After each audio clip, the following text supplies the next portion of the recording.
Oi, chegou a nossa hora, não é mesmo? Então, tô aqui lendo um pouquinho, mas agora é a nossa vez.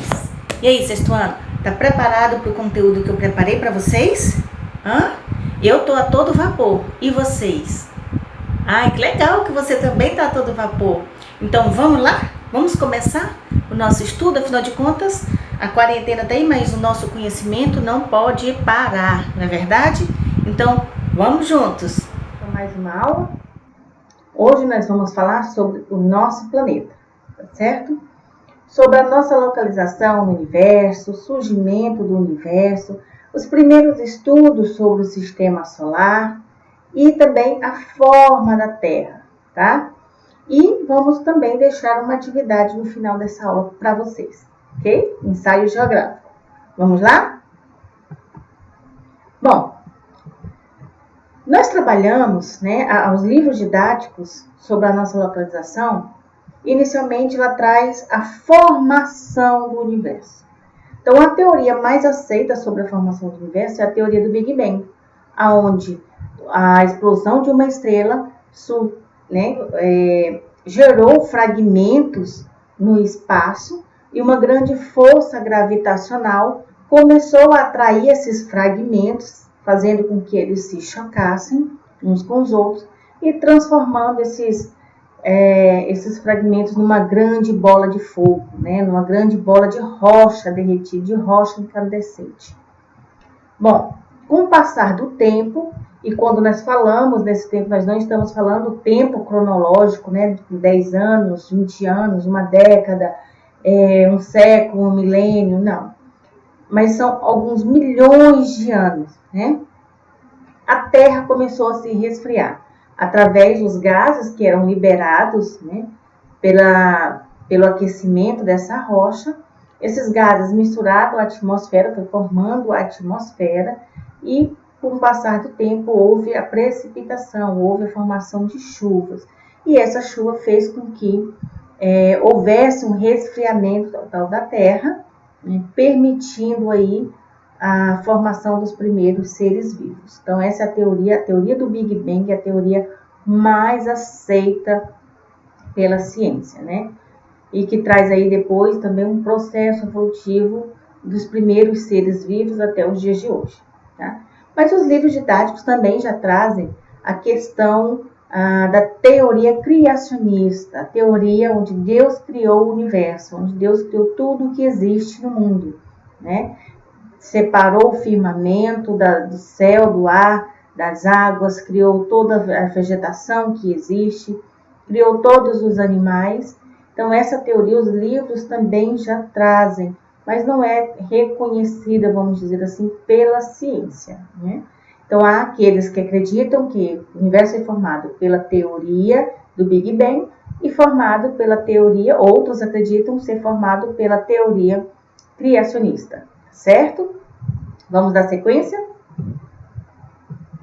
Bom, aqui nós podemos observar, a galáxia, uma galáxia, a nossa galáxia, que é a Via Láctea, que tem o significado de caminho leitoso ou caminho de leite. Então, nós podemos observar nessa imagem que a galáxia, ela tem um formato espiral, certo? Formando longos braços. E em um desses braços tem o nosso sistema solar, que fica aqui, certo? Em um desses braços. O universo tem várias galáxias, mas a nossa se chama Via Láctea, ok?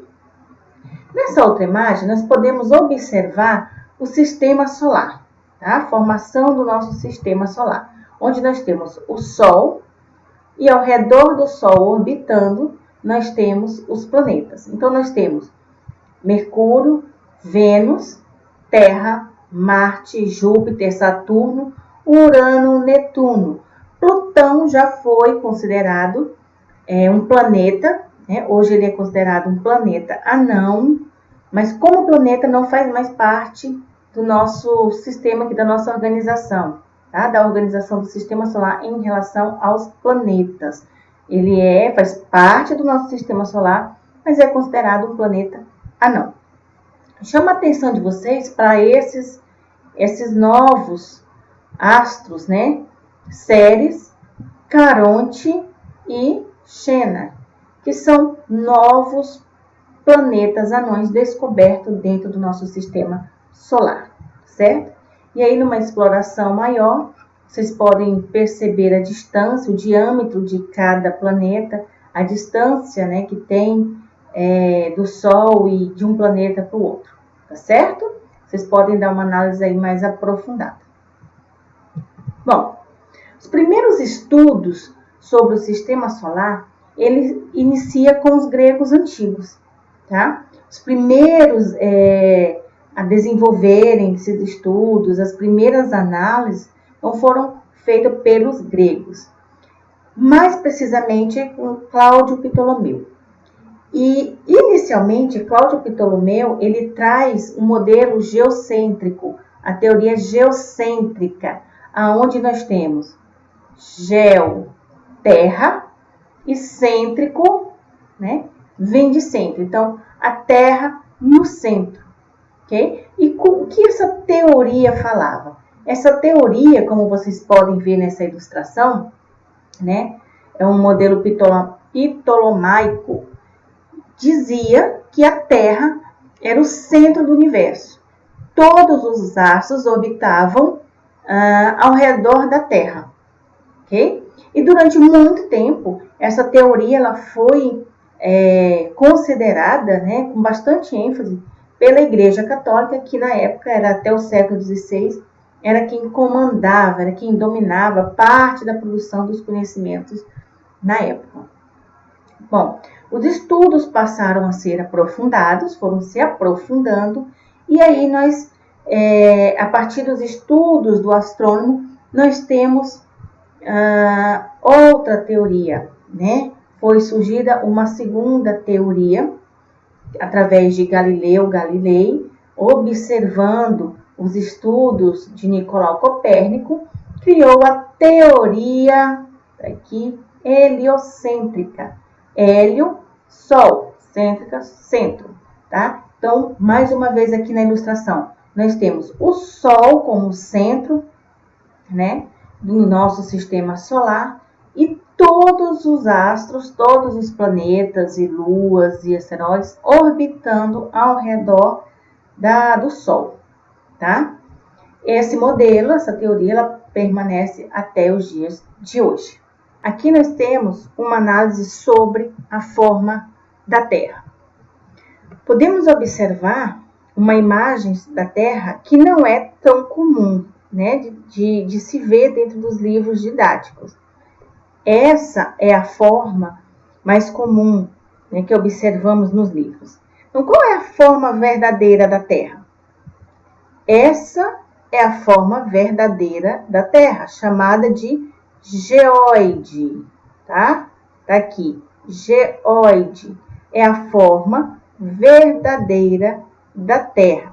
Então, essa forma verdadeira, ela não é redondinha, bonitinha, acabadinha, como nós vemos na imagem ao lado.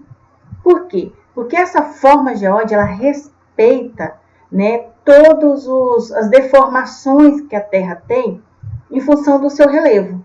Lembra que nós falamos sobre o relevo planalto, as planícies, as depressões, as montanhas, os vários tipos de relevo que nós temos, que faz com que a Terra tenha a sua real face, a sua real forma, né? Então, ela não é bonitinha, lisinha. Então, nós temos também agora, para uma questão didática, outras duas formas. Nós temos a forma esferoide, tá? Que é a forma mais aproximada, tá certo? Que é essa vermelha aqui que vocês podem observar, que eu estou circulando, tá certo? E nós temos a elipsoide, também, que é a forma mais aproximada.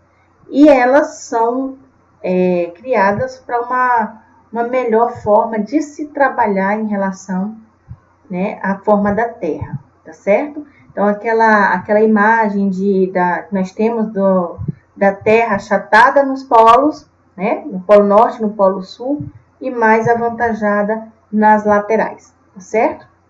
Josi, então por que esta imagem, né, tão bonitinha, azulzinha? Bom, facilita o estudo, tá? Quando os estudos, né, os conteúdos que precisam utilizar a forma da Terra, e também porque é uma representação vista do espaço. A nossa atmosfera faz com que, camada atmosférica, que a Terra seja, vamos dizer assim, os defeitos da Terra, na forma da Terra, sejam ocultados pela atmosfera, certo? Bom, vamos falar agora sobre a distribuição solar na Terra. O próprio formato da Terra e a inclinação do eixo, né, em 13 graus, 13,6 graus, faz com que a Terra não tenha uma distribuição de forma igual do Sol, dos raios solares, tá certo? Então, nós podemos observar aqui nessa imagem a inclinação, nós temos o eixo central da Terra e ela não está centralizada, ela tem uma leve inclinação, ok? Uma leve inclinação. Com essa inclinação, nós podemos perceber que o Polo Norte ele é muito mais iluminado do que o Polo Sul, ok? Então, percebe-se que aqui no Polo Norte é dia e no Polo Sul é noite. Tendo a região central praticamente o ano inteiro recebendo raios solares, tá? E essa distribuição desses raios solares são classificadas, são divididas em zonas climáticas. Então, nós temos na área central de amarelo aqui, nós temos o Trópico de Câncer nessa linha, né? É um paralelo. Nós temos a linha do Equador, que é o principal paralelo. Ela divide a Terra em hemisfério norte e hemisfério sul. Acima da linha do Equador é o hemisfério norte e abaixo da linha do Equador o hemisfério sul, certo? E logo abaixo nós temos o Trópico de Capricórnio. Então, tudo que está entre o Trópico de Capricórnio e o Trópico de Câncer, toda essa área amarela, é denominada de zona quente ou intertropical. Então, durante todo o ano, essa faixa amarela recebe grande intensidade de raios solares, certo? Ótimo. É nessa região também que nós podemos observar, devido a essa grande intensidade, né, o recebimento dos raios solares, que nós podemos observar também que estão os desertos de clima quente. Ok? Ao norte de verde, né, nas áreas verdes, ou seja, acima do Trópico de Câncer e entre o Círculo Polar Ártico, nós temos a zona temperada. A ideia é essa mesmo que a palavra traz, de tempero, temperada. Ela sofre influência, essa área, tanto das zonas frias, da zona polar, quanto da zona quente, né, da zona intertropical. E ali vamos dizer que os climas se temperam. E é nessa região que nós conseguimos perceber, em todos esses países que estão dentro dessas regiões, tanto ao norte quanto ao sul, nós podemos perceber as 4 estações de forma bem definidas, tá certo? A primavera, o verão, o outono e o inverno, claramente, quando uma começa e quando outra termina, tá? Ao sul tem a mesma dinâmica, tá? Abaixo do Trópico de Capricórnio, nós temos a zona temperada do sul e que sofre influência tanto do Círculo Polar Antártico quanto dos Trópicos de Capricórnio. E de azul nós temos as zonas frias, né? Zona fria do norte e zona fria do sul. São as áreas polares. Praticamente, mesmo quando recebe os raios solares, as temperaturas são extremamente baixas, né? Alguns lugares aqui ficam até menos 50 graus, né? Ou seja, extremamente gelado. É impossível a sobrevivência se você não tiver com roupas adequadas, tá certo? Então, são 5 zonas, tá certo? Zona quente ou intertropical, zona temperada do norte tá? E zona temperada do sul, zona fria do sul e zona fria do norte. Então, essa é a distribuição das zonas climáticas na Terra. E aí, é essa distribuição solar que vai fazer com que haja vegetação diferenciada, né, um clima diferenciado, um solo diferenciado para cada região, certo? Agora é hora de praticar. Vocês têm atividade da página 91 e 92, tá certo? Confio em você. Sucesso é o acúmulo de pequenos esforços repetidos dia a dia. São as atividades de vocês feitas diariamente é que vai fazer com que haja sucesso, tá certo? Essa mensagem de Robert Kohler, e eu tenho certeza que esse período difícil que nós estamos passando, nós vamos dar muitas risadas desse momento, tá certo? Eu me despeço aqui de vocês, sexto ano, e até a próxima aula. Um grande beijo e até lá!